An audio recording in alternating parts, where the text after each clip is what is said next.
안녕하십니까. 오늘은 돼지고기입니다. 팝콘 오겹살과 폭찹을 요리해 보려 합니다. 돼지고기는 사랑입니다. 오겹살과 돈마호크, 폭찹을 들고 왔습니다. 오겹살은 껍질이 있는 삼겹살이고, 폭찹에 대해서 설명드리면 소고기의 토마호크와 같은 부분입니다. 알등심을 기준으로 새우살을 있는 부분을 고르시는 걸 추천드립니다. 적당히 알등심에 기름기가 있는 것을 고르세요. 보이시는 가브리살과 갈비살이 있는 부위가 있다면 무조건 고르시는 걸 추천드립니다. 그리고 아랫갈비대에 삼겹살이 이어져 있습니다. 삼겹살을 고르는 법은 특별한 건 없지만 갈비대 4번에서 6번 사이가 좋습니다. 그게 어려우시면 오돌뼈가 큰 부분을 사시는 것을 추천드립니다. 그러면 지방과 살의 비율이 적절합니다. 오늘은 같은 요리를 두 가지 방법으로 요리해 보려 합니다. 고기를 준비하는데 오래 걸리니 고기부터 미리 손질해 보겠습니다. 오겹살을 손질해 보도록 하겠습니다. 오겹살은 껍질에 잡내를 유발하는 더러운 부분이 있으므로 이렇게 슥슥슥슥 칼로 긁어내줍니다. 그 후 소금을 깔아주시고 껍질 부분이 바닥으로 향하게 해서 최소 12시간 이상 냉장 보관하겠습니다. 껍질에 있는 수분을 완전히 날려주기 위해서입니다. 다음은 브라인을 만들어 보겠습니다. 우리나라 말로 정확하게 번역하기 어려워서 그냥 염지라고 하겠습니다. 이렇게 소금과 허브, 마늘을 넣어주시고 끓인 다음 식혀준 뒤 고기를 넣어서 냉장고에서 50분 동안 보관합니다. 그러면 고기들이 소금물을 먹어서 좀 더 촉촉하게 됩니다. 50분 후 염지한 오겹살과 토마호크 모두 수비드를 진행하도록 하겠습니다. 온도는 63도에서 시간은 2시간 진행하도록 하겠습니다. 수비드를 마친 후 찬물에서 빠르게 식힌 후 오겹살은 껍질 부분이 바닥을 향하게 해서 냉장 보관하겠습니다. 나머지 재료 소개하겠습니다. 고구마, 양파, 비트루트, 청경채, 팔각 정향입니다. 간단하죠? 그 말은 뭐다? 과정이 복잡하다는 얘기입니다. 고구마는 메쉬로, 양파는 피클로, 비트루트 역시 퓨레로 만들겠습니다. 재료 손질입니다. 청경채는 깔끔하게 씻고 양파는 절반으로, 마늘은 통으로 사용하겠습니다. 비트와 고구마는 적당한 크기로 잘라주세요.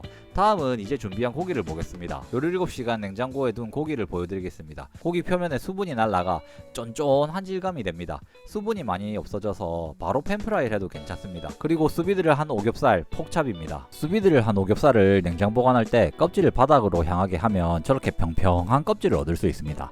이건 나중에 팬프라이 할 때 바삭한 껍질을 위해서 아주 중요한 포인트입니다. 포인트. 이제 팝콘 오겹살을 만들어 보도록 하겠습니다. 껍질에 소금을 덜어주시고 냉장고에서 약 30분 정도 더 말려준 뒤 다시 소금을 살짝 뿌린 후 180도 오븐에서 1시간 조리하도록 하겠습니다. 고기가 준비되는 동안 가니쉬와 나머지 고기를 조리해 보도록 하겠습니다. 피클을 만들어 보겠습니다. 식초, 물, 정향, 팔각을 넣으시고 설탕을 훌룰룰룰룰 넣어주시면 됩니다. 설탕이 진짜 많이 들어가죠. 그래서 피클이 맛있는 겁니다. 저기 피클물을 한번 끓여준 다음 바로 원하시는 재료를 넣어주면 됩니다. 오늘은 양파 반쪽과 비트를 넣어줬습니다. 다음은 고구마 메쉬입니다. 소금물에서 고구마를 푹 익혀준 뒤 체에 한번 걸러주시고 크림과 버터로 농도를 잡아주고 극한의 부드러움을 위해서 다시 한번 체에 걸러줍니다. 비트루트 역시 물에서 끓여 익혀준 다음 블렌더로 간 후에 체에 내립니다. 블렌더에 갈 때 홍초나 쉐리 비니거를 넣어서 간을 하시면 한층 더 비트루트의 맛을 살릴 수 있습니다. 청경채는 뜨거운 소금물에 약 1분 정도 데쳐주시고 식히신 다음 냉장고에 보관하도록 하겠습니다. 1시간이 지나서 고기를 확인했습니다. 신부 온도는 60도가 조금 넘었네요. 위에 소금을 제거하고 오븐 온도를 250도로 올린 후 30분 더 익히도록 하겠습니다. 저 때 느낀 거지만 처음에 소금을 안 뿌리는 게 정답이었던 것 같습니다. 이제 나머지 고기들을 준비하도록 하겠습니다. 제 경험상 브라인을 한 뒤에 수비드를 하면 저렇게 젤리 같은 게 많이 나오는데 이건 기름이 아니기 때문에 팬프라이 하실 때 제거하고 하시는 게 좋습니다. 아니면은 기름이 사방으로 튀어요. 오겹살은 껍질 부분이 바닥을 향하게 해서 구워줍니다. 단 중요한 점은 껍질이 바삭해져서 스스로 떨어질 때까지 기다려줍니다. 그 전에 뒤집으려 하면은 껍질이 팬에 붙어서 떨어지지 않기 때문에 자기가 떨어질 때까지 기다려줘야 합니다. 그렇게 되면 바삭한 돼지 껍질을 얻을 수 있습니다. 그래서 저는 오븐에 넣어서 전체적으로 조리해주면서 기다렸습니다. 폭찹은 미리 수비드를 했기 때문에 빠르게 마이야르 반응을 통해서 그릴 마크를 내주시고 역시 오븐에 넣어서 내부 온도를 올려주면서 마무리를 지었습니다. 오븐 안에서 껍질이 바삭하게 된 오겹살은 보기 좋게 양면 모두 노릇노릇하게 구워내면 됩니다. 250도에서 30분이 지났습니다. 신부 온도는 제가 예상한 것보다 많이 높은 상태였습니다. 근데 소금을 올린 부분은 다른 부분에 비해서 조금 덜 바삭한 상황이어서 살짝 아쉬웠지만 나름 만족했습니다. 자, 이제 고기 한번 보고 가시겠습니다. 저의 목소리보다 준비한 고기의 바삭바삭 고기 소리를 들어보겠습니다.